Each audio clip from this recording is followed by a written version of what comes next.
Yeah, I was just saying to Casey, I watched the film earlier, and in the best way possible, it was absolutely batshit crazy. It was like a combination of Alien, Evil Dead, The Thing. Um, just going in for both of you, Casey, you first. What were the main inspirations about getting this film made, and were those films that I just mentioned part of that process as well? Yeah, I mean, there's always inspiration from everything. I think the main thing for me was when I got the script, I had never seen this movie before, and I wanted to have an opportunity. A lot of movies are like one big actor and a supporting cast, and I saw a great opportunity here to make an original, fun movie with a cast of all amazing actors that I love. So that was sort of my motivating factor. And then Ivana, for yourself, obviously Black Friday is scary enough on its own anyway. And then when you add these sorts of demonic aliens to the mix, it makes it 10 times scarier. What was it like on set for you in terms of that experience? Bucket loads of blood. How different was it to Pan's Labyrinth, for example? Completely different. Oh, it was scary because we were shooting during the pandemic, pre-vaccination. So that was very interesting. Um, it it was really, it obviously did remind me of all those genre films that I've done.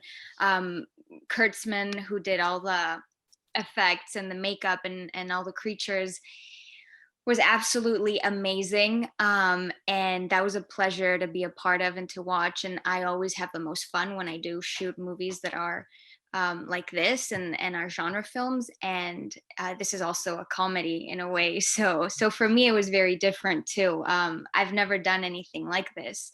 And I think overall it was a very, kind of like you said, it was a crazy experience for many reasons, but I will never ever remember. Never forget this this shoot, and it's gonna be always something that I remember, shooting a movie in the midst of a pandemic. Yeah.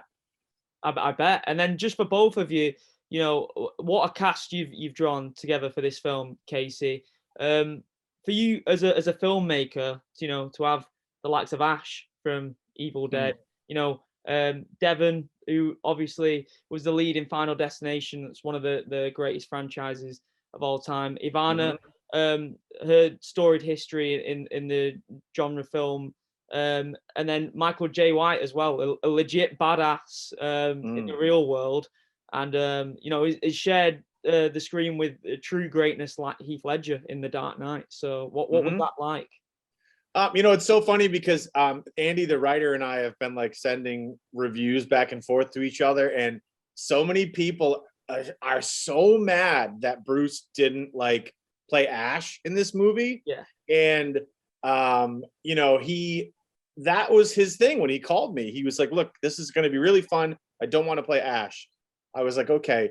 I just think you need to, as a filmmaker, when you cast a movie, they send you these lists of people, and it's like, well, you could have these people, you could have these people, you could have these people. And Devin was the first role that we cast, and then we wanted to sort of build around him. And Ivana was someone that I always wanted to work with, so she was like our number one. And we and I know Ivana's sick of hearing this story, but I love it. I was like, and I have the email approved, but I was like, she's number one, she's who I want. And the producer was like, we can't get her.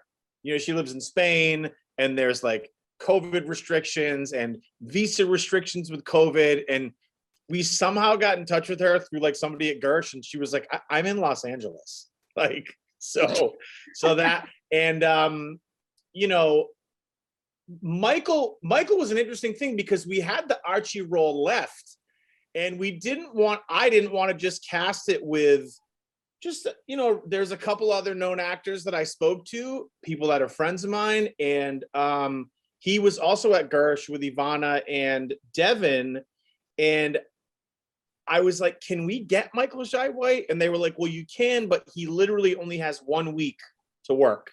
Wow. You know, because I've also been reading like, oh God, Michael Jai White, God, you didn't use him that much. Michael was available for like 5 days. So I was like, well, shit, if we can get him for 5 days, let's add him to this amazing cast we already have. There's so many moving parts that go into casting and scheduling, and we had to change the schedule around to fit Michael and Bruce's schedule. So, I mean, it's a dream cast, you know, and Ryan too, between being in Super 8 and the Goosebumps movies, which my kids love. It's truly a dream cast, you know. There's no weak links. Yeah, no, definitely. And then Ivana, for yourself, obviously we touched on Pan's Labyrinth earlier. Just in terms of that film, would you signify that specifically? Obviously, you made genre films before that one, but was that the film that made you fall in love with genre films and horror films specifically that sort of dictate the sorts of films that you pick now? I can never tell whether I pursued it on purpose or whether it kind of pursued me, because I started out when I was 8 years old, and by the time I did Pan's Labyrinth, I must have already done like 5 or 6 movies, and they were all genre films because they always needed like the little girl in a scary movie. So I had a lot of fun doing that. And then I got used to obviously all the special effects and all the green screen, so it was very natural and easy for me. And then obviously I did Pan's Labyrinth, and that definitely sort of jump started my career and took me to this, obviously, this path of doing more fantasy and more genre. And I've done other stuff, but like I said before, I think ultimately it's a genre that I actually enjoy and like to watch. So it's the perfect combination. But yeah, but I don't know if it sort of chased me rather than the other way around. Well, the universe knows how dark and disturbed Ivana truly is. Well, you and the universe, yes. Yeah. Well, yeah, exactly, both of you, because you know I love the use of practical effects. You both touched upon that, because that's something that we don't see enough, not just in the horror genre, but in cinema in general. Was that from the get-go? It's like, if we're making this movie, it has to be practical. Yes. And yeah, how fun was it to see that come to life on set for both? Well, that's been one of the joys of seeing the people that love the movie, is they love the special effects, and you can't make a fucking fun but gross but dark but goofy sort of 80s type of monster movie and use CGI. Mm-hmm. You just can't do that. No. You know what I mean? You have to think of like all the movies we love. You know, I had spoken to a friend of mine who is a filmmaker, and he told me that James Gunn said if he went back and remade Slither, he would have done all CGI, because, and I understand that, because the amount of time it takes to reset shots and clean up blood and clean the actors' faces and whatever. But I just think that CGI has, there's, I don't know, there's like it's almost like the magician doing tricks with his back to the audience. Like, you can see that it's not, there's no magic there. Yeah. So I've seen people sharing screenshots of the movie of Robert Kurtzman's son Louis when he's choking Devin, and you can see his teeth and stuff, and it's like, you know, if that was CGI, I don't know that it would connect with people as much. Yeah, I definitely remember reading the script and honestly hoping that it would be practical effects. I was actually a little bit concerned in the sense that, like we were saying, it felt like such an 80s movie that it needed that. And I miss watching movies that are like that. Like, I miss a Jurassic Park where you have like all the dinosaurs being practical effects. And so when I spoke to Casey and he said that most would be practical effects, I was totally sold and very excited about that. Yeah, don't you think, I feel like I remember that sort of being one of the reasons that you were like, okay, well, I'll do it if you're going to do practical effects. Oh, I think it was one of the first questions I asked you when we jumped on the Skype, because I was like, so how are you going to do this? Yeah. So it was important to everybody, for sure. And then obviously we touched on Bruce Campbell there. Ivana, just for yourself, what was it like working with a horror legend? I mean, Ash from Evil Dead. I've actually got an Evil Dead poster just at the top right there, Okay.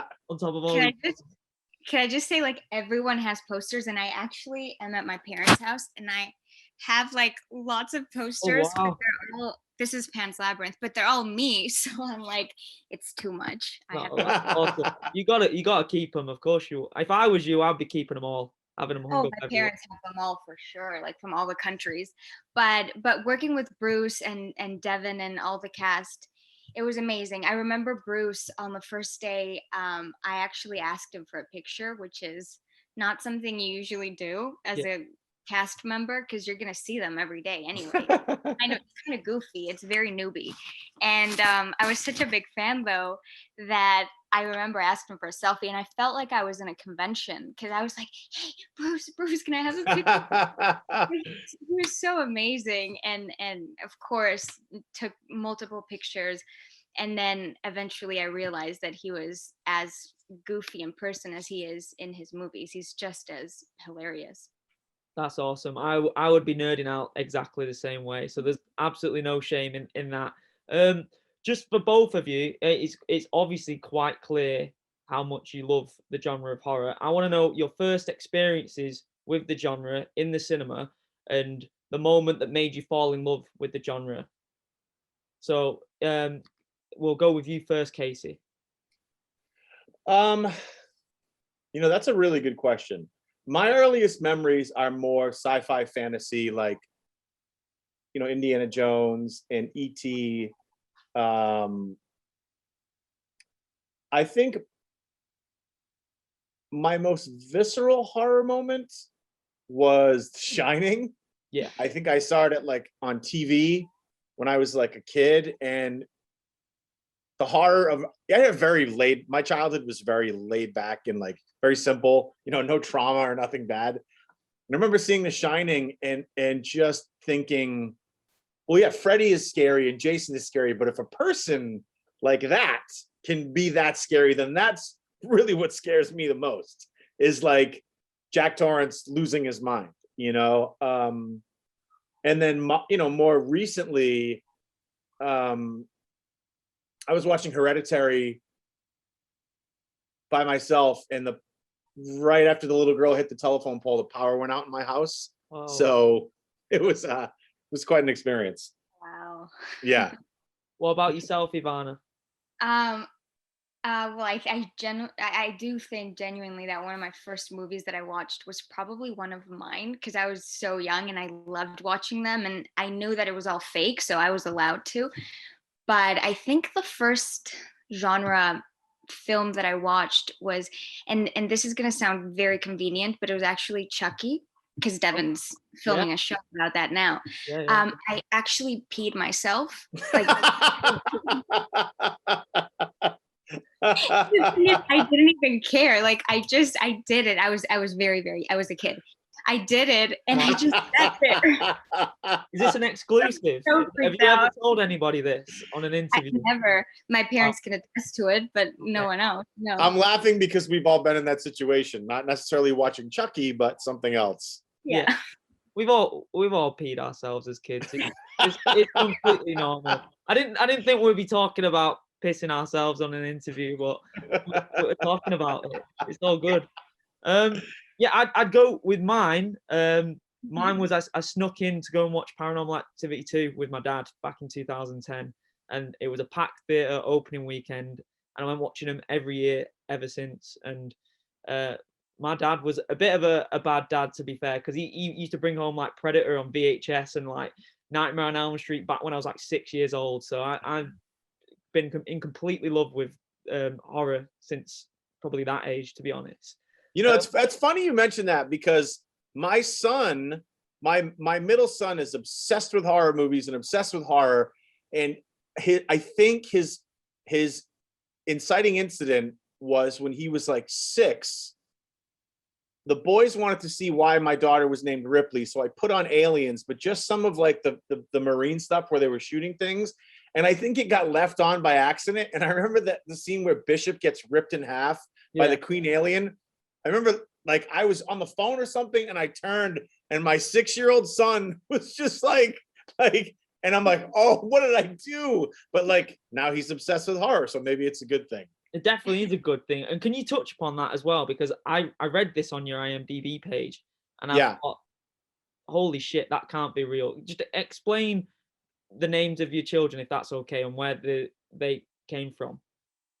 You know, I didn't purposely name my kids after movies, but I just thought like, what were the coolest names I'd ever heard? Yeah. And you know, Predator was always my favorite movie. And when my son was born, I just thought Dutch was such a cool name for a boy. And what hadn't really been used, because every time there's kids are being born, there's like waves of names, you know. It's like right now it's like Cameron, Caden, you know. And my middle son, I wanted to name him Otter from Animal House, but my wife wouldn't let me, so we called him Boone, who was also from Animal House. And then when my daughter was born, we didn't know we were going to have a girl. And then there was really no other choice for the fucking coolest name for a girl, even though her name's Ellen Ripley. I just thought Ripley was like, you know. And Melissa, God bless her, we're not married anymore, but we still get along fantastically. She was like, oh, that name is cool. And she didn't even know what it was from. So that is badass. Lucky me. Mad respect to you for that. Yeah. They are going to be the most badass kids at school. If they are in school already, they are going to be. Well, I did show my daughter some scenes in the movie. She's 8 now. And I think she's actually in Black Friday. She's one of the little girls in the beginning with Devin. I showed her one of the scenes. She was like, can you show me this movie where my name comes from? And I was like, sure. So I showed her, I forgot what scene it was from the original Alien. And she's standing at the TV with her arms folded and just watching and watching. And she turns and looks at me and she goes, really? And that was it. So sort of underwhelmed. No, that is awesome. Yeah. Ivana, I'm putting you on the spot here, right? So judging what your threshold has been in terms of what you can see visibly on a set in terms of practical effects as a kid to where you are now, what was scarier? The aliens that were on set for this film, for Black Friday, or seeing the Pale Man in Pan's Labyrinth? Because that is scary as shit. As a kid as well, that's props to you for seeing that as a kid.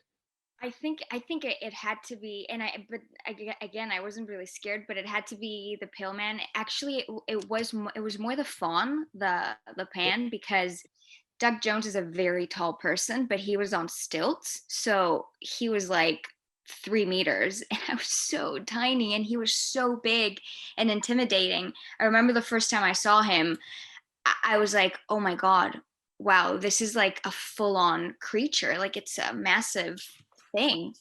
And that was very impressive. After that, I was immune to like anything. I mean, I had literally, like I said, when I was 8 years old, I was shooting with limbs, like hands and legs, everything with wax and prosthetics and blood and everything. So the threshold was pretty good. Did you have to get pep talks from the directors at a young age? Like, this is what you're going to experience. Just let us know if you need a second or a breather or anything. No, I wished, but no. No, but my mom always came with me, so I was very much grounded, and it was never traumatic. I could see everything behind the scenes. Yeah. So they walked me through everything, and it was fine. And obviously, towards the end of the film, obviously no spoilers, but it goes in a different direction to what you would anticipate in the best way possible. It just goes nuts. I'm trying to get you to answer without giving any way, but just in terms of the decision to go the way that it did, why did you just want to go out of left field and just completely pull the wool over the audience's eyes? That was really how it was written. Andy's original script was much bigger monsters, much more mayhem, and we didn't have the budget to do that, so we had to sort of pare it down but the ending always was this thing.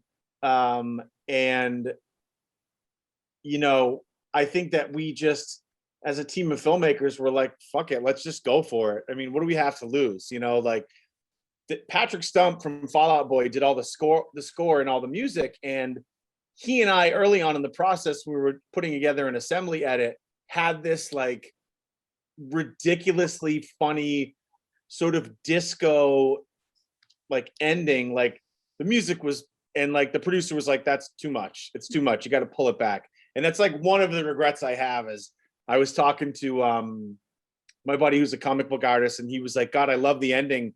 And I was like, man, you should have seen it with the music we had. And he's like, no, that would have been amazing. But it's, you just have to go for it, you know? And I that's probably my favorite part of the movie is the end.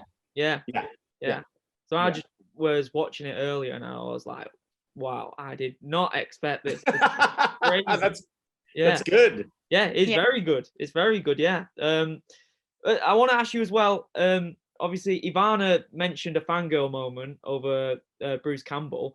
I'd imagine that you're both accustomed to meeting people you've been a fan of. But Casey, has there ever been a moment where you've been like, this is nuts? I'm with this person I've sort of idolized as a kid and I can't really contain it. What are there any examples that you can give us in terms of your work in the film industry so far? I think as a director, you have to be careful not to enter that headspace, because the moment that you put that person above yourself, you know, I treated Ivana and Bruce and Devin and Michael and Ryan all on the same level. I wasn't like spending more time with Bruce because he's Bruce Campbell, you know, or spending less time with Ryan because he's younger, you know, or you have to sort of just realize that they're just people too, you know, and they've put themselves in these situations that's lend itself to being attached to fame, which I can't imagine is, you know, I joked with Ivana the other day.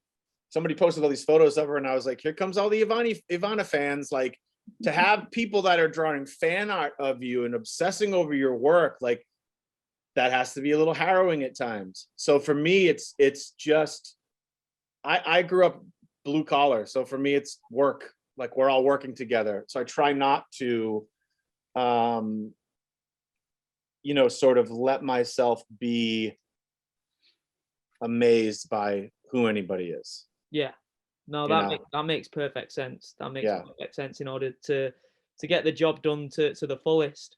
As I touched on, you know, the concept of the film, it could have been a horror film without any aliens, because people are absolutely nuts when it comes to Black Friday. I will never go to a shopping center when it is Black Friday. I can't imagine you guys would have much experience with it. Have you had any bad experiences on a Black Friday in the real world, or have you heard any messed up stories which made you go, wow, people are actually scarier than any monsters I've worked with in a movie? Well, I no, because I grew up in Spain, so there isn't, or there wasn't, I have to say, because now there is, but there wasn't a figures. Exactly. But no, but I did hear many stories through Andy, because he obviously worked in retail and had these crazy stories to tell, and it seems like a horror story in itself. It does. What about yourself? There's a lot of great YouTube. You just go on YouTube and Google Black Friday. You can see people. I mean, the opening credits. There's a lot of Black Friday clips. We sort of blurred out just for the titles and stuff. But one person, I forgot what, one of the critics, one of the positive reviews was like, there's a really fun credit sequence with blurred out Black Friday footage, which shows you the true horror of this holiday, you know, and that's pretty accurate. And then you add COVID to it. I can't imagine. Yeah. Well, touching on COVID, obviously, you mentioned that you filmed this during the pandemic. Something that any line of work that you're working in is just going to disrupt everything. What was that like? Because I was reading an interview before where you said in terms of the practical effects of having blood smear on your face that you would have to be wearing a mask sometimes, and it Mhm. would be dealing with all that sort of stuff. Yeah, just how much of a nuisance was it, and was it easy to adapt going towards the end of production of the film for both of you?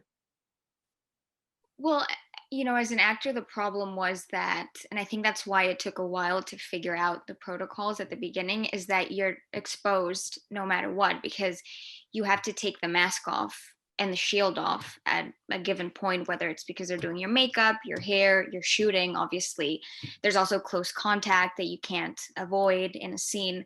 So, it was tricky, especially without the vaccines yet. Um, but at the end of the day, we made it happen. Everything had a certain way of being done. We would wear masks up until the beginning of each scene, and then when we had blood on our faces, we would have a shield to prevent the mask messing the makeup up. We would also have sometimes like plastic, like sort of shields around us, separated. Yeah. I mean, Casey pretty much had to wear like a hazmat suit to communicate with us. It Yeah. was crazy. And I had, between me and the script supervisor, there was a giant plexiglass, like, Wow. Yeah. And it's funny. Joe Lynch, who directed Mayhem, texted me last night, and he was watching the movie and texting me, and he said, my only critique is more extras. And I said, dude, we were not allowed to have the extras that we wanted. If we had, there would have been 200, 300 people running through that store, like, especially when the shit hits the fan. We were allowed to have like 5 extras at a time because of COVID. And, we did a pretty good job camera trickery wise to sort of make it seem like there was more people in there than there was. But for me, luckily, everybody was so great. The cast was so great that, my thing as a director was to go to Ryan and say, because Ryan would he said, let me get another take. Let me get another take. And, Devin was very like always sort of in the zone. And he would say, is it good? Like, is it good? Do you want something different? Like, to try to talk to these actors with like, a face shield and like a mask over my face. Yeah. It's like, it's difficult. That's some of these amazing partnerships over the years, whether it's Scorsese and DiCaprio or Paul Thomas Anderson and Philip Seymour Hoffman, like, these are intimate relationships. They're more cerebral than romantic, but to have that actor director connection, you need to like spend time with somebody. You need to face with somebody. And when you're wrapped up in, for lack of a better term, Ivana said, like a hazmat suit, it makes it difficult. Yeah. And then this is a bit of a creative question, right? So if you guys are in the character's situation in the film, you're stuck in a store against these aliens, if that's what we want to call them. You can choose 3 members of the horror community, heroes or villains. Right? Great question. To be on your side from any franchise, any film in horror history, heroes or villains. And they're forced to work with us. Yeah, they're forced. So innately in their brain, they're gonna protect you, regardless of all the grim thoughts and actions that they might inflict. They're gonna look after you in this scenario. Okay. I'm gonna go with. Now we're in We Love Toys. We're in the toy store. Yes. Okay. You're in the scenario. I'm gonna pick Marnie because you need someone to tell you where you're going in the store. Yeah. And then I'm gonna have Jason. Yeah. And I'm gonna have a xenomorph. Yeah. So cool. Like, you have the big bodyguard and you have the alien to just whoop everybody's ass, and then you have Marnie to help us exit where we need to go. Awesome. Yeah, I don't disagree with that one. What about yourself, Ivana? That's a great question. I think I would go with probably, I kept thinking of like legit monsters, beasts, like Predator or an Uruk-hai from Lord of the Rings, like these legit massive that could just beat everything up around you. I don't know. I mean, Gandalf sounds pretty good too. Yeah, Gandalf I would be God, awesome. I'm gonna choose those three. That's awesome. You But know, it's such, I'm gonna come. The thing is, I know in 5 minutes I'll have great names, but I'll go with those for now. well, that's really cool. You know, you pick someone like Chucky, you're worried he's gonna like stab you in the ankle or something. I don't Yeah, wanna, yeah. you know. Or you could accidentally step on him and kill him or something. That's just you don't want that. Yeah. A fun fact about Ian McKellen, who played Gandalf, he went to the high school that I attended. I'm from Bolton in England, and my classroom was the Ian McKellen Studio Theatre. He grew up across the road from the school. Wow. He visited twice. I joined the school a year later than everyone else, so I missed the first time he visited. And when he left, he visited the year after, so I never got to meet him. So, What bad timing. the worst. I am so good. I've got a Lord of the Rings poster right there, so I'm a massive Lord of the Rings fan. Oh, Oh man. Yeah, that is the worst look. But yeah, just in terms of you guys' future projects, what have you got lined up, Casey? What are you looking to put your fingers in next in terms of directing a film? I've been getting a lot of scripts sent to me, and what I'm trying to do is I'm trying to find something that I also I was very happy to see that Ghostbusters Afterlife, people seem to be enjoying it, because while I'm not a huge fan of remakes and reboots, I'm sick and tired of everybody fucking shitting on everything. Like, I saw like people were hating on Eternals, people were hating on No Time to Die, but half the people loved it. And I'm like, dude, it's so hard to make movies. It's so hard to make movies and to please everybody. So I'm trying to find things that I think are original and fun. Somebody sent me a script about a grandma who is catatonic, and something sort of supernatural happens, and she turns into like this. Her son-in-law made a bad business deal, so these guys attack the house, and the grandmother ends up like, it's like Die Hard with a grandma. And I just imagine, like, you know, Kathy Bates or Helen Mirren like fucking whooping ass for 90 minutes. Like, Yeah. I just think that's a fun movie. I think it's a fun movie. yeah. And then I have a TV thing that I can't talk about yet, but I actually was going to talk to Ivana about it, because I'm in the position to potentially like put all the pieces that I want in it. So I'd love to work again with, you know, pretty much everybody that was on Black Friday. I know Devin's busy with Chucky, but I try to remain and retain a collective. When you work with somebody and you get along with them, I think it's good to continue to work with them, you know, because you already have the relationship, you know. Awesome. I agree. It's also not easy, I think. I mean, it's a full-on conversation, but you rarely find sets where everyone actually gets along.